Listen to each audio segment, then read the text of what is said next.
By the way, jippreżenta Gabriel Lija. Il-lejla tajba, jiena Gabriel Lija u nilqakom għal edizzjoni oħra ta' dan il-programm. By the way, il-programm ta' diskussjoni għaż-żgħażagħ li issa nistgħu ngħidu illi niżżiltuh fil-kalendarju tagħkom u napprezzaw ħafna anki il-kummenti sbieħ illi tkunu qegħdin anki taddulna dwar dan il-programm. By the way, fit-3 ta' Diċembru in-Nazzjonijiet Uniti tfakkar fuq skala dinija skala internazzjonali lil persuni b'diżabilità u hekk anke biex nagħtu ftit sfond tal-konverzazzjoni li se jkollna llum waqt il-programm hekk kien fakru lil mibki l-Papa Franġisku illi kien qal illi l-Knisja għandha tkun id-dar tas-sew naturali għal persuni kollha li jkollhom xi forma oħra ta' diżabilità u qatt m'għandna niġġudikawhom minħabba id-differenzi ta' bejnietom. U llum waqt il-programm by the way se jkollna nitkellmu dwar l-isfidi ta' żgħażagħ b'diżabilità. Se nitkellmu dwar il-ħidma tas CRPD, se nitkellmu wkoll dwar dan il-proġett tant interessanti, il-Young People's Disability Right Forum, u anki brabta ma' dan kollu il-ħidma tal-Aġenzija Żgħażagħ f'dan ir-rigward għax infakrukom illi il-programm by the way isir bil-kollaborazzjoni kemm tal-Aġenzija Żgħażagħ kif ukoll tal-Malta Catholic Youth Network, il-vera taż-żgħażagħ fih dan l-Arċidjoċesi ta' Malta. Qed insemmi l-Aġenzija Żgħażagħ fil-fatt waħda mill-mistiedna tiegħi mill-ġdid illum hija il-Youth Worker Deborah De Bono. Nsellimlek. Grazzi ħafna l naqat miegħi għall-programm ieħor. Għandi wkoll lil Giulia Dal Monte. Thank you. Good Italian. afternoon. Yes. We can tell from the accent. Yes. So I won't speak Italian. No, okay. No, I will speak English. Okay, Okay. perfect. And Thank we must say that this is your first time. In the radio, yes. It's On my the first radio. time. Yes. So yes. break legs. Yeah, How okay. do you say it in Italian? Un bocca al lupo? In bocca al lupo, in bocca al lupo. Un bocca al lupo. Tajjeb? Tajjeb. Tajjeb. U għanna wkoll lil Jacob Kallus. Ekku. Zazuh daqsi. Ej. Jacob li huwa attivist. Ġifieri forsi anki ġili rajtuh għax huwa attivist impenjat ħafna fis-soċjetà tagħna. Fil-fatt aħna konna ltqajna meta konna ħadna sem fil-Kunsill Nazzjonali Taż-żgħażagħ. taż-żgħażagħ. Fil-Parlament taż-żgħażagħ. Fil-Parlament Eżatt, taż-żgħażagħ. eżatt. U llum se nitkellmu ftit anki dwar dan kollu kif aċċennajt fl-introduzzjoni tiegħi. Ħanibda minnek jiena, Jacob, qabel nitkellmu fuq il-forum, before we start about the forum, I will speak a bit to Jacob about his activism role. Jacob, fil-ħajja tiegħek inti li għandek kemm għandek 25? Eżatt. 25 sena. Tiftakar minn meta bdejtek tkun attivist u mbagħad mod speċjali kif dan il-qasam tal-persuni b'diżabilità? Mela, l-ewwel grazzi ħafna tal-istedina u tal-li lqajtna hawnhekk. Jiena eżattament bħala attivist ejjew ngħidu bdejt isu kważi 10 snin ilu issa għax jiena kont bdejt mill-laqdiet studenteski fil-Università ta' Malta. Kont bdejt meta kont qed nistudja relazzjonijiet internazzjonali, kont ħalf laqda tal-kors tiegħi Mirsa, u mbagħad minn hemm jisni bdejt pass nidħol f'ħafna qdiet, kont fil-Kunsill Nazzjonali taż-Żgħażagħ kif semmejt inti kont f'qdiet ta' qdejf ukoll l-Università, u mbagħad bdejt nidħol ukoll f'qdiet li għandhom x'qasmu maġġittijiet tal-persuni b'diżabilità. Dan il-vjaġġ partikolari iktar diżabilità ngħid li bdejta jisu fil-2018 għax minn hemmhekk kif semmejt inti permezz tal-Parlament taż-Żgħażagħ ukoll kont bdejt immiss ma' suġġetti relatati ma' diżabilità, mal-edukazzjoni, mal-inklużjoni, mal-parteċipazzjoni tal-persuni b'diżabilità fis-soċjetà. U hemmhekk qisu bdejt ninvolvi ruħi f'dawn il-fora kollha li hemm f'Malta Għawdex, u anke kont bdejt ma noqgħodx lura milli nsemma leħni wkoll fuq l-affarijiet li din jaffettwaw dawn in-nies, qisu anke l-problemi li din jaffaċċjaw kif nistgħu nsolvu dawn il-problemi għall-inqas. Ekku, llum se nitkellmu ftit anke dwar dawn l-isfidi u x'nistgħu nagħmlu għax l il-problemi naħdmu biex kemm jista' jkun insolvuhom. Ekku. X'inhu ma' suġġetti l-oħra kemm tgħidilna fuq li huma ta' interess għalik barra dan il-qasam? Ifhem minn barra dan nħobb ħafna ovvjament insegwu ġrajd korrenti, inħobb nara l-politika mill-lenti soċjali, l-lenti ekonomika, u anke ovvjament insegwi naqra jisu x'qed jiġi mhux biss f'Malta ma anke barra fid-dinja. Jiġri jien bħala attivist inħobb l-iktar ovvjament sembi u nolqot l-affarijiet li affettwaw iż-żgħażagħ ovvjament palissa la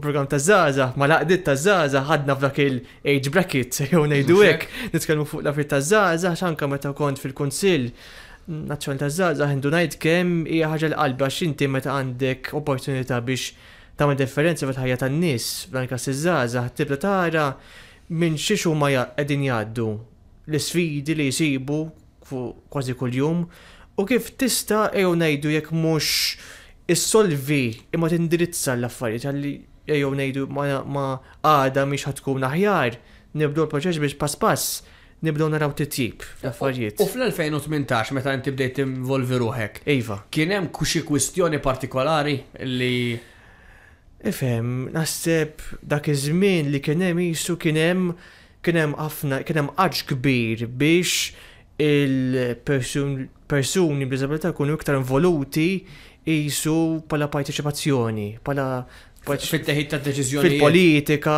fil-teħid ta' deċiżjonijiet f'postijiet pubbliċi. Ovvjament dik diġà kien hemm, jiġifieri, imma ma' żmien naħseb bdiet tikber u kien hemm dallaġ biex aħna biex kif jgħidu bl-Ingliż we have a seat at the table. Nista' ngħid qisu further down the line dik sa qed isseħħ qed naraw iktar persuni b'diżabilità li għandhom pjattaformi tagħhom għandhom roli fil-ħajja pubblika li qegħdin isemmaw leħinhom mhux biss fuq da suġġett imma anke fuq suġġetti oħra dik il-vera inklużjoni li inti apparti milli inti se tikkontribut għal dak li qed jaffettwa lilek imma anke mod ġenerali fuq ħaddieħor ġifieri naf nies b'diżabilità li huma għandhom ħafna passjoni fuq l-ambjent, pereżempju fuq l-isport. Jiġifieri hemm dak l-interess u hemm dik il-ħeġġa importanti li ma npoġġux iktar ostakli milli diġà hemm ħalli daw il-potenzjal tagħhom dawn in-nies jintlaħaq. Ekku, u li ma poġġux il-persuni b'disabilità bħal donnu f'kaxxa ta' ġudizzju għax kif qed tgħid inti tajjeb kulħadd ikun jista' jipparteċipa anke fil-fora pubblika. Ekku. Julia, if I had to ask you, at what age and how did you get involved actively in this sector? And did you start with the sector of people with disability rights or you started off with something else?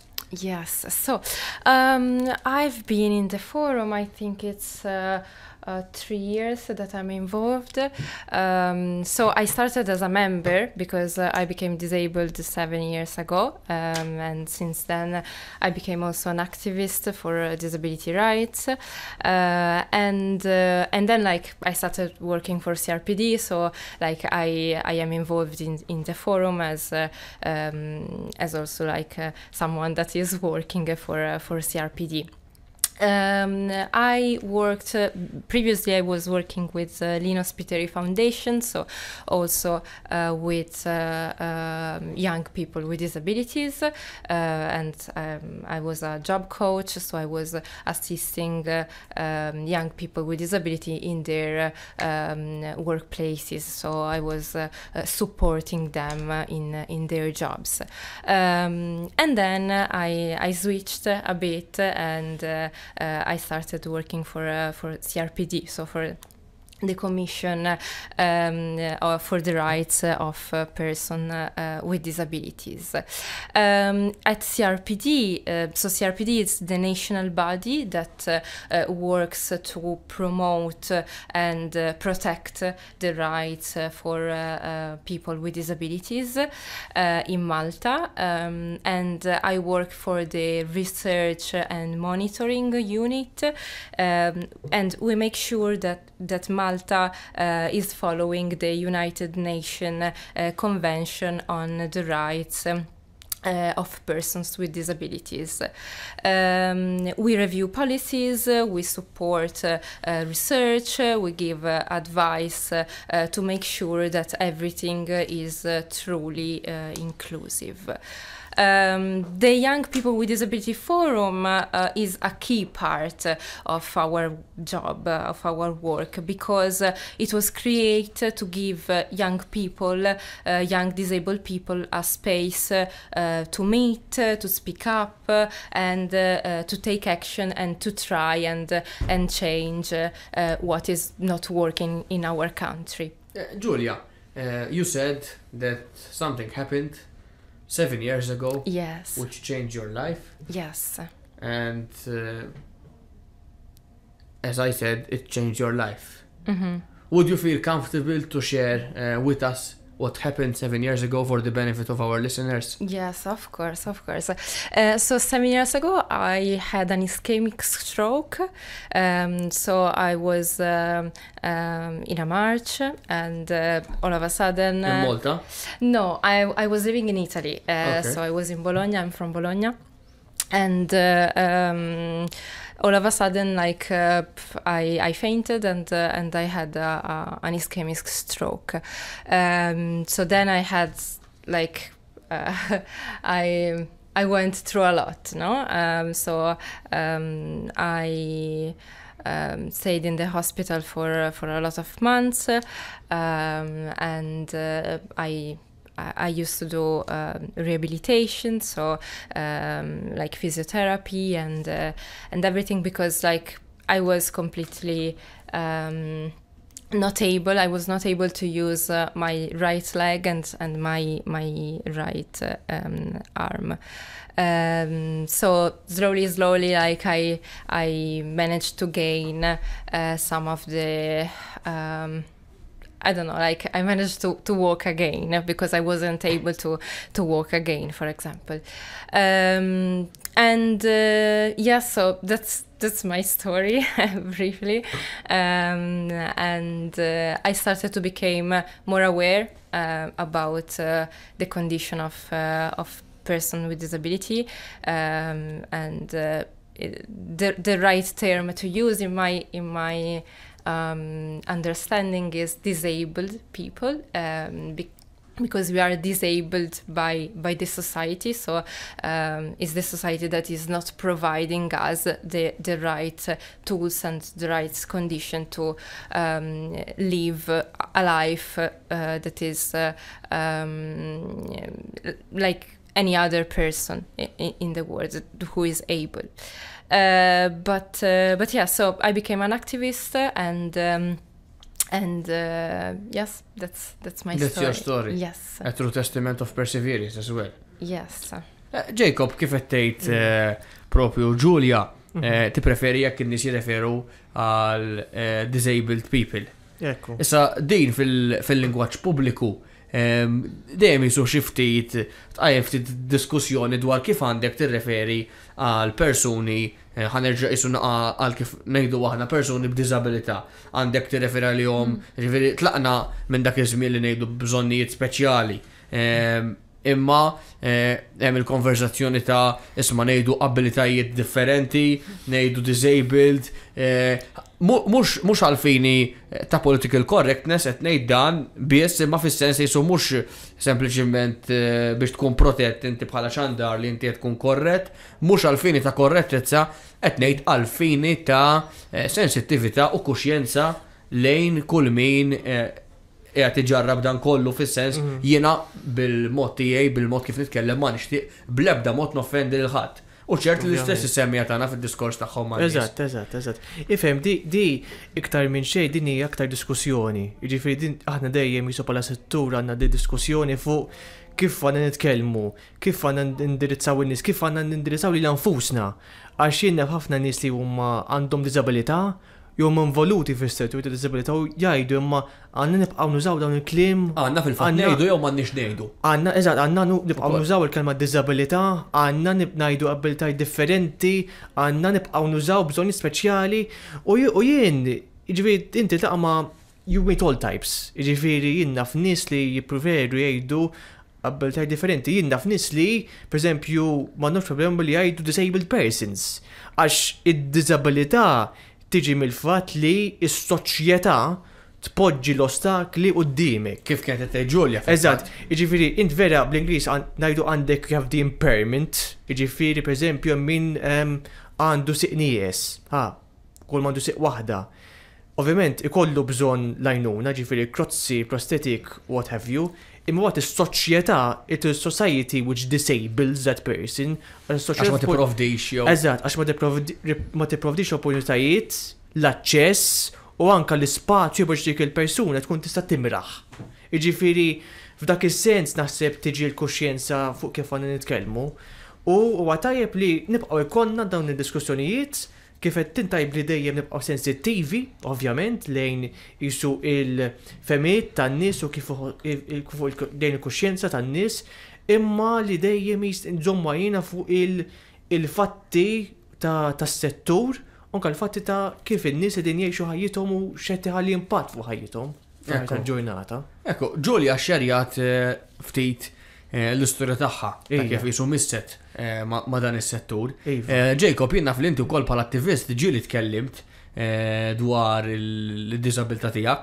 Għax inti jekk tarak b'mod fiżiku ma tinnota xejn, ma naf tħossokx komdu li anki taqsam mas-semmija tagħna ftit dwar id-disabilità tiegħek. Jien li għandi jien bħala persuna ngħix bl-awtiżmu. Jiġifieri ħafna drabi jkun hemm min bħalek kif għadek kifet, ikun hemm min ikun iltaqa' miegħu l-ewwel darba jgħidli l-allu. Kieku metlix ma kontx tinduna. U dik ovvjament tiġi mill-fatt li l-awtiżmu hija diżabilità li ma tidhirx, hija inviżibbli. Jiġifieri inti ma l-ewwel daqqatajn m'intix ħadd tinduna li persuna dal-awtiżmu sa ma tkunx verament ovvja. Ovvjament. Forsi kemm sinjali aktar ċari. Eżatt. Jiena kont ġieli d-danjosi ġifieri meta kont żgħir ħafna ġifieri daqskemm li sakemm niftakar jiġifieri minn dejjem bid-diżabilità. L-iktar li ħallit impatt fuqi meta kont għadni fl-iskola, fl-edukazzjoni tiegħi, jiġifieri kien hemm ħafna momenti fej ħassi diffiċli biex nimxi l-qoddim għax ovvjament minħabba diżabilità kien hemm ħafna sfidi u ostakli li għaddejt minnhom u li sibt qudiemi. B'xi mod ħafna għajnuna, permezz għajnuna tal-ġenituri, tal-familja, tal-LSIs u anka tal-Alla, irnexxieli wasalt sa fejn wasalt, għal-grazza tal-Alla, għatem sfidi, ovvjament għatem diffikultajiet li nsib ma' wiċċi, imma naf li b'xi mod jista' għandi l-għodot f'idejja kif nista' nilibhom jekk mhux għada pitada, għax issa naf li su x'għandi nagħmel biex jekk Alla jrid dejjem nibqa' nimxi l qudiem f'ħajti. Ekku, storja ta' sew sabiħa, ġieli storja ta' Ġulja ta' reżiljenza u tiegħek ukoll, hekk storja ta' sew ta' tama li żgur illi hekk timla anki il-qalb ta' uħud minn dawk li tiseguna li forsi qegħdin jissapportjaw l-uliedhom jew persuni li jafu fil-ħajja tagħhom li intom ukoll stejjer ta' suċċess għaliex forsi sfortunatament kultant niffukaw aktar fuq il-negattiv jew fuq l-uġieħ u ma nitkellmux anki f'dan il-ferħ u kemm laqatni ħafna wkoll il-gratitudni tiegħek li sellimt il-allima, il-LSIs, il-ġenituri u anki lill-Alla. Kon nistaqsik qabel inkomplu fil-konverzazzjoni tagħna, Jacob, Alla xi jfisser għalik f'dan kollu wkoll? Alla huwa ejjew ngħidu kif taqbad tgħid. Huwa kemm raj u kemm ukoll kumpass għax huwa xi ħadd li jmexxik u xi ħadd li jiddireġik. Jiġifieri ħajmexxik fi ċieq tajba ma ħajajdlek ukoll x'inhi ċieq tajba. Jiġifieri anke bħala persuna li nemmen li jien bħala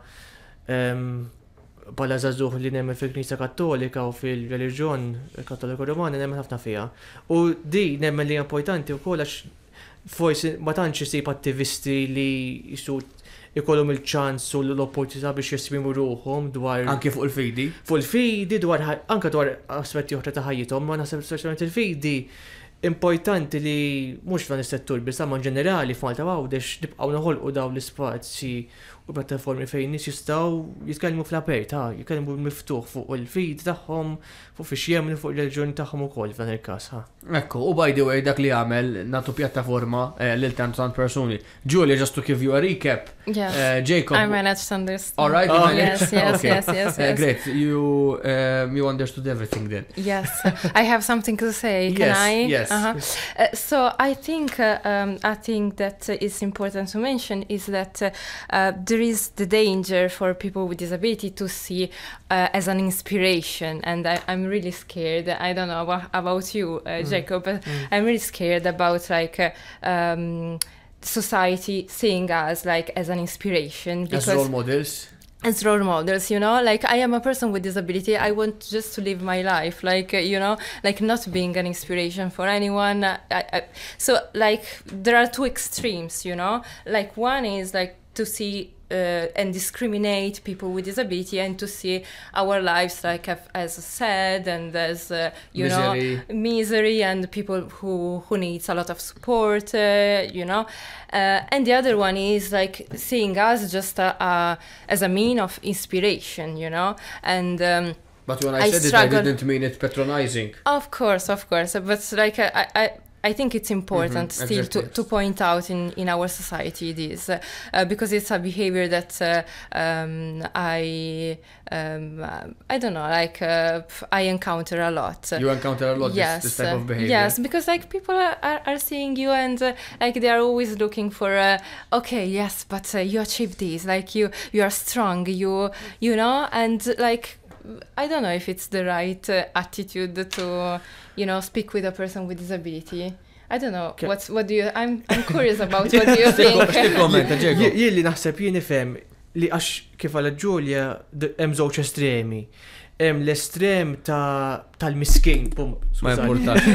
Hemm l-estremi. Għal-mikrofonu għal-mikismana. Problemi tekniċi. Eżatt. Hemm il-problema tal-miskin. Jiġifieri hija ħasra, u jkun hemm ħafna jisu enfasi fuq minn xi qed jgħaddi u d-batija u jisu hemm ħafna nies jitħassru, jħassru il-persuni b'diżabilità. U aħna ma nirjux min iħassajna. We don't want pity, we're not after pity. Da mhux xi pity party. No, it's not a pity party, it's not a pity party. Aħna nridu l-appoġġ tan-nies mhux jisu il-ħasra tagħhom. L-estem liħor mbagħad min ipinġi il-persuni b'diżabilità daqs kieku huma xi superheroes li għax wasalna u aħna għandna kapaċitajiet u aħna tajta superhero minn Captain America u Iron Man u Hulk u kollha flimkien. Meta maħniex, jiġifieri hemm diffikultajiet xorta, hemm sfidi xorta m'għandniex ninjurawhom għax vera jkun hemm suċċessi u għandna niftakru f'dak is-suċċessi, imma xorta ħajkun hemm diffikultajiet, jiġifieri ħadd m'għandu għax innibża li malli jkun hemm min jgħid wasalna nibża meta għax nieqfu hemm. Le, għad fadal ħafna, għad fadal aktar fejn immorru, u waqt li nemmen li l-istejjer tagħna jistgħu jagħtu messaġġ, they can be a message to people to help them, ejjew noqogħdu attenti, let's be careful, jiġifieri jisu ma nkunx inrid li min ikun jaħseb li inti tista' just teleb kollox daqqa, hija triq twila xi drabi. Imma li tista' tasal. Li tista' tasal, jekk għandek l-appoġġ, jekk għandek is-support, jekk għandek l-għajnuna. Ekku. Ħadd no man is an island, jiġifieri ħadd ma jista' jasal waħdu. Għandu bżonn is-support u l-imħabba tan-nies ta' madwaru. Ekku, dan huwa by the way, illum niddiskutu dwar żgħażagħ li kollhom xi formi oħra ta' diżabilità. Il-ħin ħarabbina ġifieri ħanifqu għal pawża qasira niġu lura biex nitkellmu anki ma' Debora minn naħta Aġenzija Żgħażagħ dwar dan il-forum u anki l-appoġġ ta' Aġenzija Żgħażagħ brabta ma' dan kollu. By the way, ikompli ma' ftit tal-ħin ieħor. By the way, jippreżenta Gabriel Lija. By the way, ikompli miej Gabriel Lija, illum għandi tliet żgħażagħ, għandi lil Jacob, għandi lil Ġulja li hija Taljana li tgħix f'pajjiżna, kif ukoll lil Debora, qed nitkellmu mill-punto di vista ħanejtek ta' żgħażagħ imma li hemm xi forma ta' diżabilità jew oħra, kif konna qed ngħidu qabel waqafna, mhux biex nitkellmu b'mod patronizzanti jew impinġu lil persuni b'diżabilità bħala supereroj, imma għax dawn ma' suġġetti illi għandna niddiskutuhom b'mod apert u tajb nitkellmu ftit dwar dan il-forum li bl-Ingliż iġib l-isem ta' Young People's Disability Rights Forum. Il-forum għal persuni żgħażagħ b'diżabilità. Jacob, inti kif bdejt involvi ruħek fih? Jiena bdejt jisu madwar ngħidu sentejn ilu. jikont rajt sejħa għal membri fil-forum niftakara kont rajta jew rajta jew ġaħat għall-Libija u kont interessajt ruħi għax nemmen li huwa tajjeb li jkun hemm dawn laqdiet u dawn l-ispazji fej il-persuni diżabilità stess jistgħu jitkellmu fuq l-affarijiet li d-dinja affettwawhom. Jiena mbagħad kont applikajt, kien hemm il-proċess u kont għaddejt u mal-ewwel kont bdejt ninvolvi ruħi fid-diskussjonijiet li kellna f'xi attivitajiet u kont anka nagħti kontribut tiegħi bħala idejat fuq x'għandna nagħmlu u fuq xi x'għandna nifokaw u fuq xi x'għandna jisu kif għandna nimxu l-qudiem. U jisu minn dakinhar law bajt involut u bajt anka ovvjament jisni nkun iktar attiv u nkun parteċipant attiv fil-fora sama wasalt fej qiegħed issa. Ekku, u għaldastant l-lum ċarta qiegħed hawnhekk biex tħeġġeġ lil kull min ikun jixtieq li b'xi mod jew ieħor jimpenja ruħu ma jiddejjaq x'jagħmel dan u jsemma leħnu. Ekku. Julia, if you had to tell us more about the forum and participants, I know that the call officially closed. Yes. But maybe you would still be open to anyone interested? I don't think so. But yes, so is mainly composed by young people.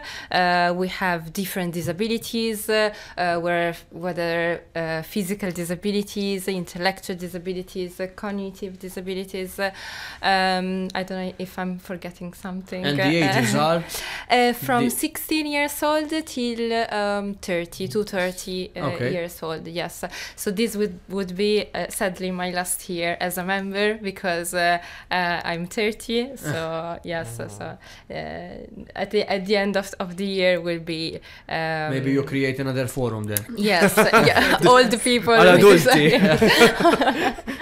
Yes, but basically, yes, so Jacob said everything, but we discuss our conditions, our problems that we still face in Malta, and because there are still many barriers that we face every day, and barriers that goes beyond physical barriers.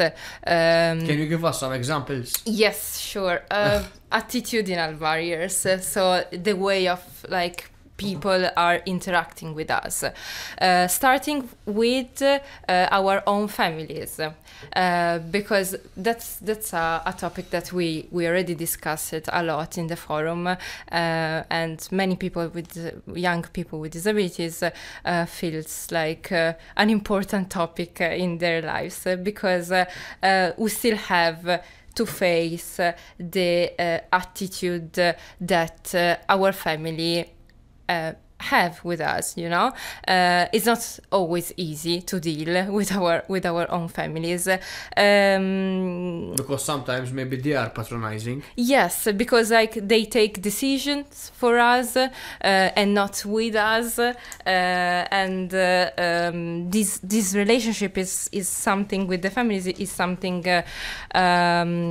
is something like really important that we talk a lot. Like families can be our stronger support, but sometimes they are like a big obstacle for living a full independent lives, because like they are afraid of like seeing some like accidents. Us out there in the world, and I don't know, like there are many obstacles that we can face, you know. So it's still like a hard relationship, let's say. Okay. Yeah.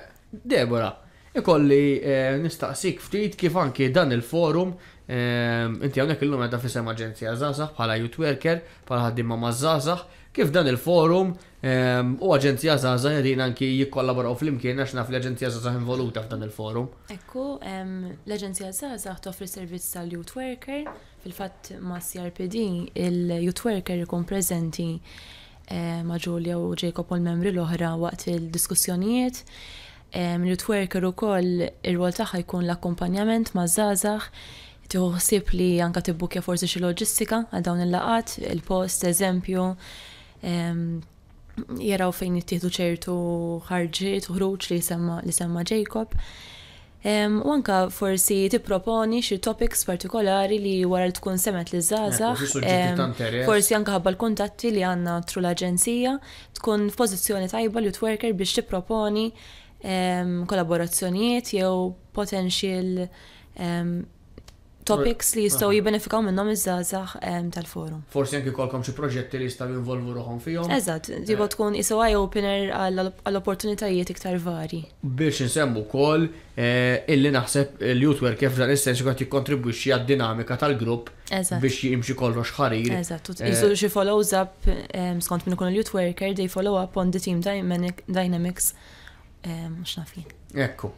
Jacob, Julia kienet tissemmi ftit dwar id-diversi sfidi u semmiet l-sfida tal-familja jew il-mod kif iħarsu lejn iż-żgħażagħ b'diżabilità. X'taħseb li huma xi sfidi oħra li issa fil-forum anke se tkunu qegħdin tiddiskutu li hemm bżonn jiġu indirizzati? Biex ninaqgħad ma' Julia li hemm żgur li sfida tal-overprotection kif semmejna, ġifieri ħafna żgħażagħ, ħafna tfal ukoll li jikbru li jkollhom ħafna protezzjoni mill-ġenituri tagħhom li tiġi minn post tajba, però tafu mbagħad tasal il-problemi. Jiġifieri li inti kollok żgħażagħ u tfal mbagħad di ovvjament ħadd impatta l-ħajja tagħhom meta mbagħad eventwalment jikbru siru adulti li jgħixu ġo bużieqa u tkun diffiċli ħafna biex joħorġu minn dik il-bużieqa. Dik hija problema waħda, ħafna problemi li aħna intibu wiċċna u ovvjament hemm in-nuqqas ta' aċċess fiżiku. Jiġifieri madwar Malta aħna narawha ħafna wkoll u għad hemm sfortunatament f'ċertu postijiet il-nuqqas ta' għarfien.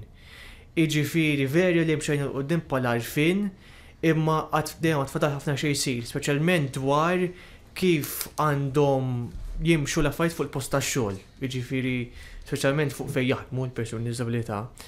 Aħna ovvjament li nridu li tiġa semmejt li nridu naħdmu fuqha huwa li aħna dejjem inżidu il-vuċi tal-persuni b'diżabilità fil-pubbliku, jiġifieri fil-ħajja pubblika, li il-persuna b'diżabilità ikollha leħen u vuċi kemm fil-ħajja pubblika fuq affarijiet li għandha x'aqsam magħha, jiġifieri dwar dan is-settur. Manka li naraw il-persuni b'diżabilità li huma jimirħu fil-ħolm tagħhom. Jiġifieri f'kull settur qasam you name it fejn jridu jmorru, jiġifieri sija dan is-settur, sija l-ambjent, l-inġinerija, il-liġi. Jiġifieri the sky is the limit. Jiġifieri aħna nridu naraw li jkun hemm dawn l-opportunitajiet u li mentalità oħra li għandna wiċċna u li ikun hemm min jaħseb li għax inti persuni b'diżabilità mela timxi f'dak it-triq biss u tifok fuq dak biss. Menġi dak mhux il-każ, jiġifieri jien naf nies li huma avukati, naf nies li huma atleti, naf nies li huma għandhom persuni l-ambjent, jiġifieri minn kull mixja tal-ħajja. Minn kull mixja tal-ħajja hemm ħafna potenzjal hemm barra. Hemm ħafna opportunitajiet hemm barra li hemm bżonn isir li nibqgħu noħolqu dawn l-opportunitajiet u li kif naraw u narfu l-potenzjal ta' persuna narfuha u li ma nboġġux ostakli u sfidu qudiema. Ekku, Deborah nerġa' ndur ftit fuqek. Għalfejn tħoss li huwa importanti għal żgħażagħ b'diżabilità li jkunu involuti fi spazji bħal dan il-forum biex anke isemmaw l-idejat tagħhom jaqsmu opinjonijiet u esperjenzi differenti. Jien naħseb kull persuna, kull individu stajk għandek disabilità jew stajk m'għandekx huwa sabiħ li semma leħnek turi fiex inti interessat kif tista' tikkontribwixxi fis-soċjetà. So anke kif qal tajjeb Jacob, forsi xi kultant żgħażagħ persuni anke adulti kbar li għandhom disabilità mhux dejjem isibu l-opportunità għal dawn l-ispazji. Ma nitlaq minn post li nemmen li kulħadd għandu anka sax anzjani, xjuħ, tfal żgħar, ġifieri kulħadd għandu dritt li jsemma leħnu fuq dak l-affarijiet li hu passjonata lihom u dak l-affarijiet li jagħti valur għalihom.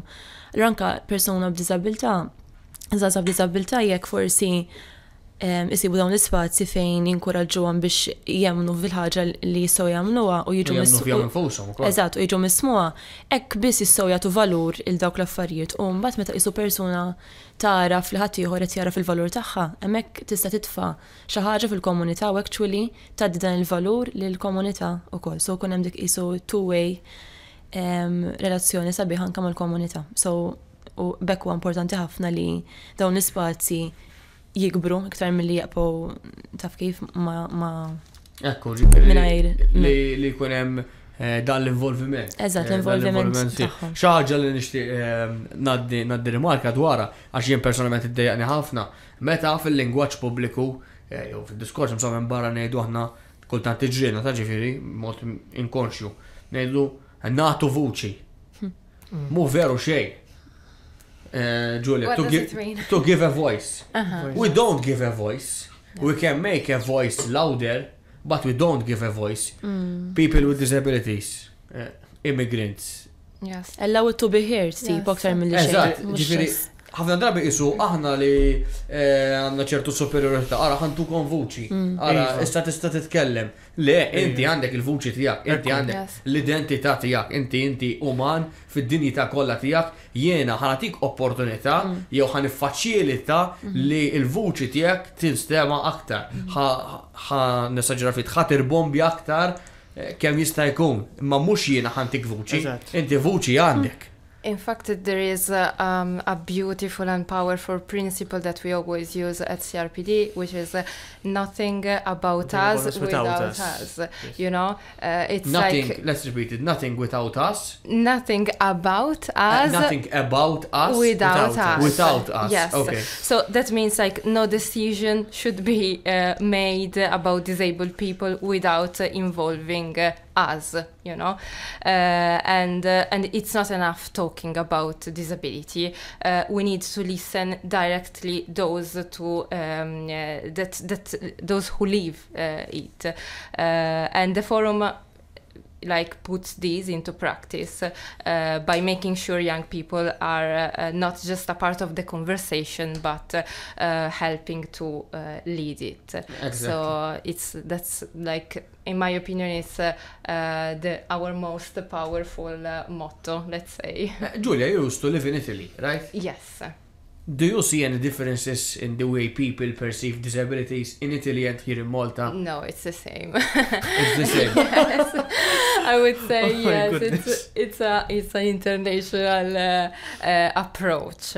No, we have the same problems, like the same attitudes toward people with disabilities, either like seeing us like in a miskin way, you know. You know some Maltese as well. Yes, I know some Maltese.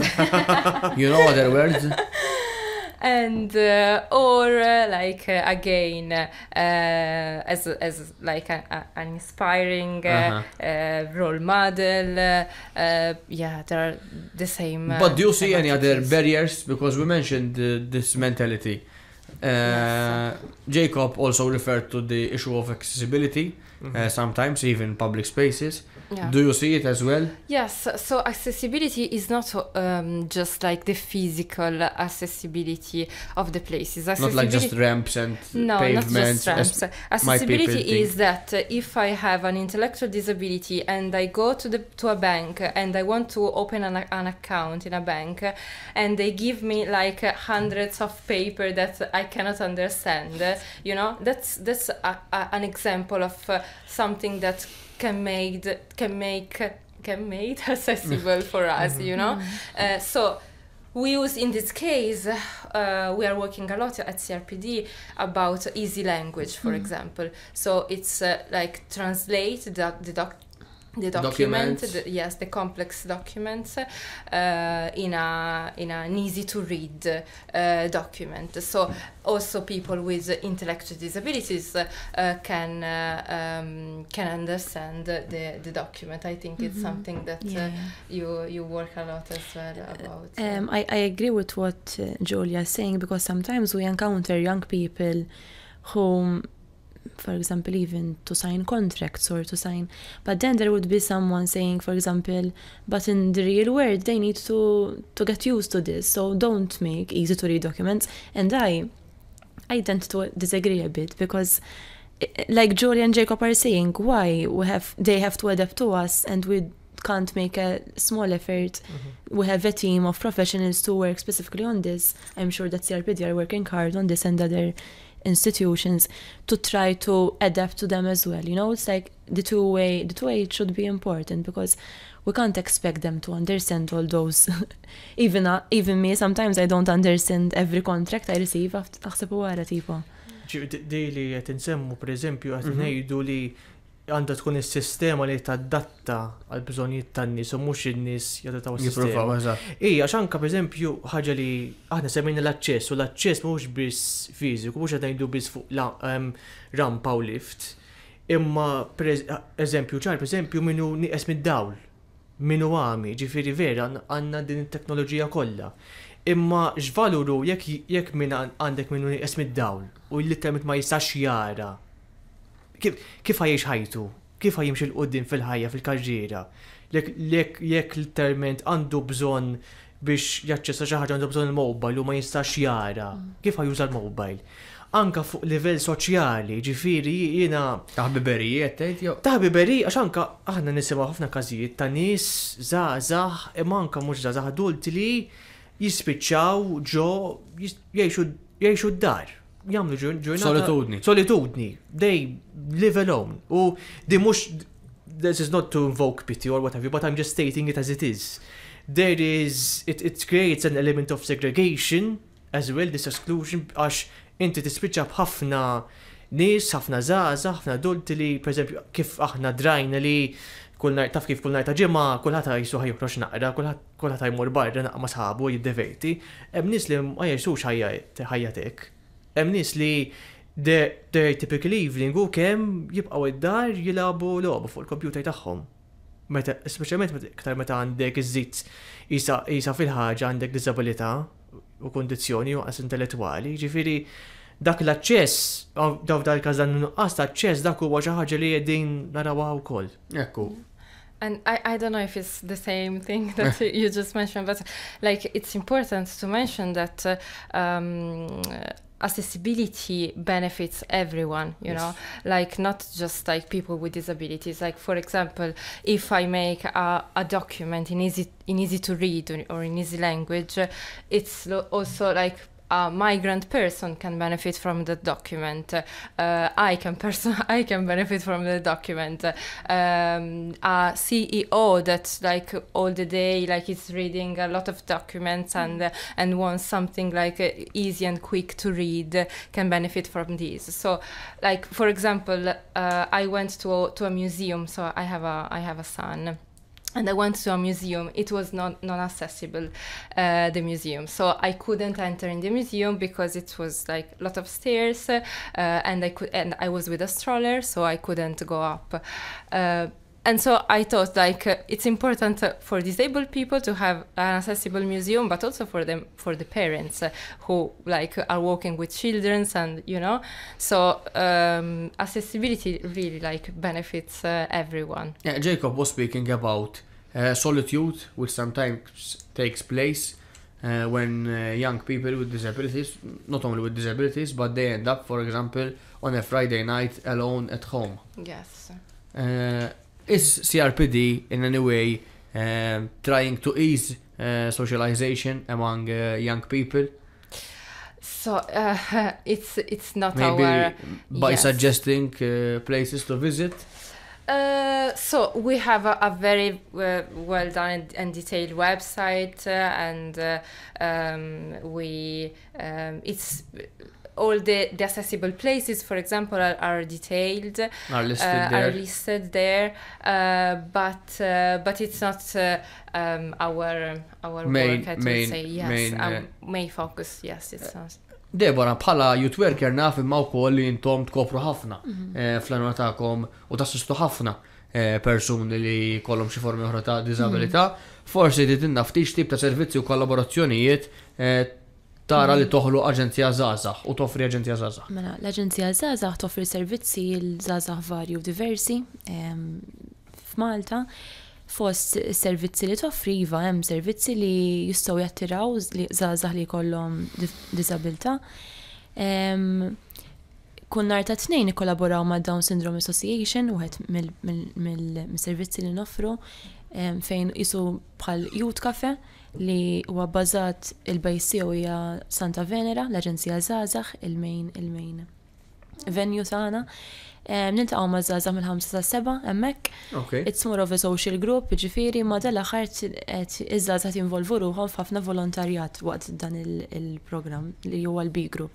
Il-grupp li sejjaħ B group. Dan għad ngħidu nhar ta' tnejn mill-5 sa' 7 ta' filgħaxija dawk il-persuni bid-Down syndrome. Eżatt. So dak huwa spazju tajjeb ħafna fejn anka dawn iż-żgħażagħ jiltaqgħu flimkien u anka jinvolvu ruħhom fil-komunità b'modi differenti tru l-akkompanjament tal-youth worker. Programm ieħor li wkoll jiffaċilita life skills u anka indipendenza l-żgħażagħ li jkollhom disabilità u anka dawk li m'għandhomx disabilità huwa l-U.Inc. Life Skills Program. Bażikament huwa programm ta' 3 snin, bbażat fuq 3 snin. U dan huwa accredited ukoll bħala kors, ġifieri it's a level 3 program u joffri ħafna life skills, ġifieri dawk iż-żgħażagħ li forsi l-edukazzjoni formali ma dix tottalihom, it's a non-formal setting u it's like a transition program mill-edukazzjoni għad-dinja tax-xogħol jew forsi further studies. Ikollna żgħażagħ li wara l-Inc. ikomplu anke jew l-ITS, l-MCAS jew jibdew jaħdmu. So, dak huwa programm ieħor. Ekku, naf li fil-Inc. intom anke tikkollaboraw ma' entitajiet differenti ħafna biex anke dawn il-persuni joffru esperjenzi l-żgħażagħ forsi tissemmihom ukoll. So, dis-sena b'mod partikolari, eżempju kellna grupp ta' żgħażagħ li għamlu wkoll volontarjat fil-komunità fost dawn l-istituzzjonijiet kienu l-Community Police, l-YMCA, iż-Żak Malta, Soup Kitchen, fejn jisu b'xi mod iż-żgħażagħ fil-programm dejjem kienu involuti biex jgħinu daw il-komunitajiet l-oħra. So kien hemm isu element ta' komunità li deret sabiħ ukoll fl-involviment taż-żgħażagħ magħhom, ġifieri mhux dejjem qisu aħna ħanirċievu x'nistgħu nagħtu aħna lill-komunità. Nista' nsemmu wkoll il-Youth Cafes jew madwar Malta tal-Aġenzija Żgħażagħ li huma spazji. Kemm il-darba waqt dan il-programm by the way biex anke ninkoraġġixxu dawk li jkollhom bżonn jużaw dan is-servizz. Għal aktar imma informazzjoni u forsi jekk xi ħadd ikun jixtieq jitkellem ma' youth worker biktar fid-dettall biex jara fejn jista' jimraħ jew forsi qed issib diffikultà biex anke nkompli fuq li qal Jacob għaw xi ħadd li qed jesperjenza solitudni u jixtieq forsi iktar jara f'xi gruppi jistgħu jippartjenu għalih, jistgħu jew jiġu l-aġenzija jagħmlu appuntament jew hemm ukoll servizz tal-youth worker online għal forsi dawk iż-żgħażagħ li forsi ma tantx jixtiequ jiltaqgħu face to face mal-youth worker, hemm dik l-option. So hemm jew is-sit youth.gov.mt jew tuna ċempila fuq 2258-6700 biex tagħmlu appuntament u nkunu nistgħu nigwidawkom aħjar għal dawn is-servizzi. Ekku, dan huwa by the way, llum flimkien ma' Jacob, ma' Julia kif ukoll ma' Deborah, suġġett interessanti ħafna li nistgħu nimirħu f'ħafna iktar affarijiet, imma fadalna ftit ħin se nifqgħu pawża qasira, ibqgħu hemm għax by the way ikompli minn ftit tal-ħin ieħor. By the way, jippreżenta Gabriel Lija. By the way, ikompli miegħi Gabriel Lija llum qed niddiskutu l-isfidi u realtajiet taż-żgħażagħ li jkollhom xi forma jew oħra ta' disabilità, mhux biex neħlu mad-disabilità, imma kif tkellimna biex verament nkunu soċjetà solidali u verament noffru appoġġ. Kien hemm semmiħ tagħna ukoll illi batilna għal pereżempju l-aħħar darba mar iċ-ċinema talab li jkun hemm l-użu tal-lift għal mama tiegħu intqal li m'għandhomx meta dawn għandhom il-tickets għal wheelchair users mbagħad fiċ-ċinema ġifieri li bdiet tistona ftit u mbagħad wara qalulhom illi kellhom imma kellhom bżonn joħorġuhom fit-triq biex jaċċessaw il-lift għal daqstant immaġina jekk tmur tara film imma għandek bżonn tagħmel l-użu tat-toilet tuħu l-lift toħroġ barra eċċetera ġifieri kultant hawnhekk kif qalna dan is-semmieħ il-loġistika kif tkun ippjanata ma jkunx hemm din l-integrazzjoni kif qed insemmu tal-persuni b'diżabilità imma jindu batisu xi ħaġa ta' second priority ta' ħatara kif takkomoda għalihom u kif qalet Julia aktar kmieni kemm hu sabiħ li meta qed nieħdu d-deċiżjonijiet dwar dan kollu il-persuni b'diżabilità ikunu fiċ-ċentru ta' dawk id-deċiżjonijiet li jkunu qegħdin jittieħdu. Qabel inkomplu nixtieq infakkar għax ħafna drabi dejjem ninsa illi l-programm by the way ikun on demand kemm fuq il-pjattaforma tagħna Newsbook TV kif ukoll fuq il-YouTube ta' Newsbook Malta, kif ukoll anke fuq Spotify ta' RTK 103 dawn huma l-pjattaformi tagħna fejn tistgħu segwu dan il-programm on demand jew anke tixxerjaw ma' oħrajn u hawnhekk nieħu l-opportunità wkoll biex nirringrazzja lit-tekniku tagħna, t-tekniku tal-lum Arter Mizzi għaliex bis-saħħa tagħhom ukoll li nkunu nistgħu nagħmlu dawn it-tip ta' programmi f'ġurnata twila mimlija programmi f'skeda bħal tagħna imma nsibu ħin ukoll biex nagħmlulkom il-programmi aċċessibbli on demand. L-aħħar ftit ħin, Julia, if I had to ask you, how did the forum help you personally?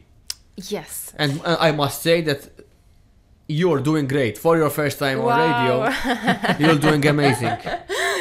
Yes. So as I told you, I became disabled 7 years ago, and this changed the course of my life. Of course, it opened my eyes to a world that I haven't seen. I hadn't fully seen before, and it is a world filled of challenges, I would say, and extraordinary strength. And from that moment, I became deeply passionate about the topic of disability, of course. So not only as a personal experience, but as something that touches every part of society. You know, is a topic that is deeply political, the disability topic. Political, you say? Yes. Why? Yes, because it has to do with our lives, you know. Okay. So politics is everything that has the to art do of with living. Not only of speaking. Eżatt. Smajta bil-Malti. So being a part of the forum gave me the space to embrace and fully express who I am as like a young woman with disabilities, and this space allows me to bring all my identity into the conversation without filter or expectation to feel to fit in. What the forum gave me is not like a transformation, but it's rather a confirmation. A confirmation. That I want to keep walking this path, to continue fight for the right of people with disabilities, and to create a community, to create a space for young disabled people to build something together. For disabled people, it's not so easy to have a community. For other minorities, we see this a lot. Like for one example is like for LGBT people, you know, it's very easy for them to have a community. I can make other examples. Women, you know, we have a lot of communities, but for the people with disabilities, it's not so easy. So for me, it's crucial to have a space, a community, and to start build something. And a lot of young people showed interest as well in this call. Yes. To be part of this forum. So there's this search for that sense of belonging, that sense of community. Yes. And one thing which you mentioned earlier on is as well that you're a mother. Yes. Do you did you find any difficulties because of the perceptions of people of both being a mother and a person with disability when, for example, looking for some services? I would say not really. Like to be honest, I didn't encounter so many obstacles. It's more about like my own perception of things that I can achieve. Before having a kid, I wasn't able to, I wasn't like believing that, I don't know, like,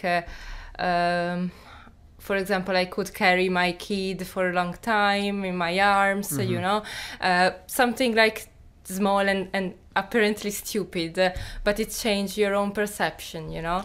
And I had to look for some materials, some contents on how to be a parent with disabilities online. And you found them helpful? Yes, a lot. Yes.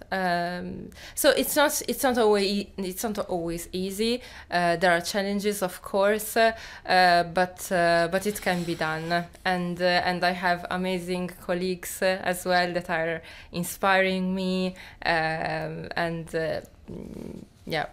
So one of your colleagues, I know her, Christine, yes. Yes, I had interviewed her. So she's one of the amazing Christine, colleagues. Ekku, Christine, nibqa' niftakar anki il-konversazzjoni sabiħa li kellna qrib il-miliet li għadda. Jacob, ikoll nistaqsik l-istess mistoqsija anke biex nibdew nikkonkludu għax il-ħin tar, kif tħoss li benefikajt minn dan il-forum u anke forsi biex naqduhom l-appell tiegħek għal dawk iż-żgħażagħ b'diżabilità li tisegwuna biex anke ma jaqtgħux qalbhom.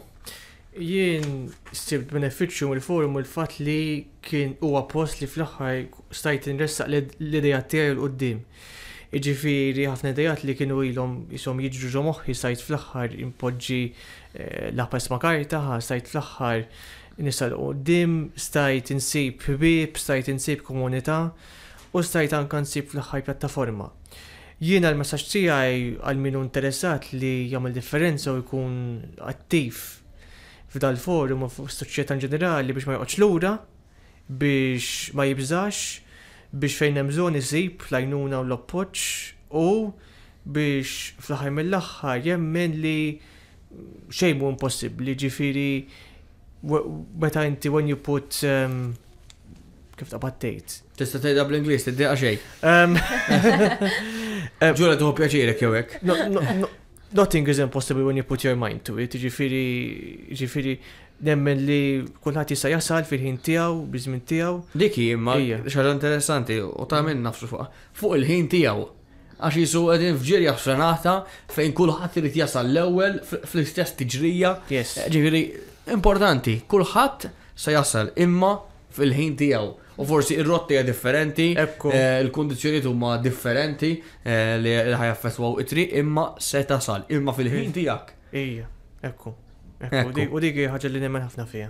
Tajjeb, mela dak l-appell tiegħek tixtieq iżid xi ħaġa oħra Jacob. Li kif qalet Ġulja fuq il-politika li din hija għax aħna missu ma' affarijiet politiċi u politiċi mhux f'sensa partiti. Mhux partiġjani.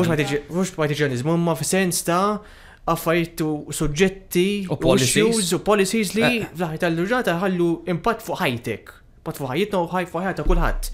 Jiġifieri min jaħseb li b'xi mod il-politika għax hija ħaġa li forsi ma jinteressax il kulħadd mhix ħadd ħalli impatt fuq ħajtek ngħid qiegħed żbaljat. Hemm żball. Anzi, għax bil-kuntrarju, tħalli impatt fuq ħajtek f'sens tajjeb, ovvjament, fejn l-isfidi u problemi ejjaw naraw kif nistgħu nindirizzawhom u jekk alla jrid insolvuhom ukoll. Ekku, u l-ħidma tas-CRPD hija kbira ħafna, ġifieri CRPD għandhom ħafna inizjattivi u ħafna skemi bħal miegħu wkoll dik tat-therapy refund scheme, l-iskema għal refunds dak li għandu x'jaqsmu ma' terapija, ġifieri llum tajnikom bistoma u bdejna forsi ftit aktar nitkellmu komplina ftit insidu ma' dal-arfien u l-attivizmu li għaw brabta ma' din il-kuxjenza anki għax kont skoprejt illi kien hemm din is-sejħa għal dan il-forum għal daqstant anki xtaqt illi ntellaħ aktar fil-wiċċ. Debora, ir-riflessjoni tiegħek mill-programm tal-lum and the last word would be for Julia. So, l-ewwel darba fuq ir-radju tala inti wkoll tajjeb Julia. Debora fidejk. Jien laqatni ħafna is-sejn li qal issa Jacob għax kelli bżonn nerġa' nismaħħa jien ukoll b'mod personali dik li kulħadd jimxi bil-pass tiegħu u li nirrispettaw li mhux kulħadd bil-forsi qed f'tellieqa ma kulħadd irid jirrispetta l-ħin tiegħu. U qisu għandi żewġ messaġġi, waħda żgħażagħ li qed jismgħu u waħda forsi dawk li jaħdmu maż-żgħażagħ jew potenzjalment ħajltaqgħu ma' żgħażagħ b'diżabbiltajiet. Għaż-żgħażagħ li bħal speċi ma jħallu l-ħadd tipo jħares l-isfel ġifieri fuqhom, ġifieri to look down on them, ġifieri qatt ma jħossuhom inferjuri anke jekk ikun hemm spazji fejn xi kultant inħossuna inferjuri u bħal speċi ma jien kapaċi biżejjed jew jien tajba biżejjed ġifieri dan il-żgħażagħ kwalunkwe ma lat-topic illum ukoll qiegħed għal dawk b'diżabilità b'mod partikolari intom li għandkom forsi tesperjenzaw xi ostakli minħabba d-diżabilità tħalluwix tkun isu the end of the world imma mur oltre ġifieri jemmen fil-ħaġa li tixtieq tagħmel u seek the support systems ġifieri tajjeb li jkunu informati żgħażagħ b'dawk is-support systems li jistgħu jipprovdulhom il-lok biex jimxu l-qudiem mhux jibqgħu fejn huma. Dik waħda u l-messaġġ ieħor għal forsi dawk in-nies li jew jistgħu jkunu leaders youth groups, jistgħu jkunu employers ta' potenzjalment żgħażagħ b'diżabbiltajiet. Anka forsi impjegati, ikollhom kollegi b'diżabilità li tajjeb li ma nitfawx daw il-persuni f'kaxxa waħda jew dik l-idea ta' aħna huma, imma niġġieldu aktar biex ikun hemm dik l-idea ta' x'nistgħu nagħmlu flimkien jew x'nistgħu nagħmlu biex nifhmu aktar xulxin. Għax kultant nibda minni qabel ma kont involuta u naħdem f'dan is-settur, kelli perċezzjoni differenti jew forsi kont ngħid hija ħasra hi miskin ma trid qabel ma tkun ta' iktar aware tal-affarijiet. Ġifieri tajjeb li nedukaw ruħna, jisu memġi tibda kollox, nedukaw ruħna kif nistgħu l-approach ikun iktar adattat f'daw il-kontesti. Milli ġast nassumu dejjem nitfgħu l-nies f'kaxex. Ekku, dan huwa żgur eżempju ħajta kif nistgħu ngħixu l-ugwaljanza u l-valuri tal-ugwaljanza. Julia, one last comment from you. Yes. So I wanted to thank you for inviting us and to have this opportunity to, I think, raise awareness a bit on the struggles and the challenges that young people with disabilities are facing in Malta today. What I want to say is that what I carry with me about the forum is not just what we have done so far, but the trust I have in what we are going to build next. So I believe in this group, I believe in the power of young people with disabilities who are not waiting to be invited in, but who are ready to lead. So yeah, I wanted just to say this. Ekku. Deborah, l-Aġenzija Żgħażagħ, Julia, anki bħala persuna li taħdem fiħdan is-CRPD, Jacob bħala attivist. Grazzi ħafna l-qattu miegħi għal programm ieħor By the Way, jiena Gabriel Lija, nirringrazzja lilkom ukoll is-semmija ta' RTK 103 appuntament ieħor propju għal bħallum ġimgħa nhar l-erba' fil-5 ta' filgħaxija għal programm ieħor ta' diskussjoni għaż-żgħażagħ. By the Way, insellmilkom. By the Way, jippreżenta Gabriel Lija.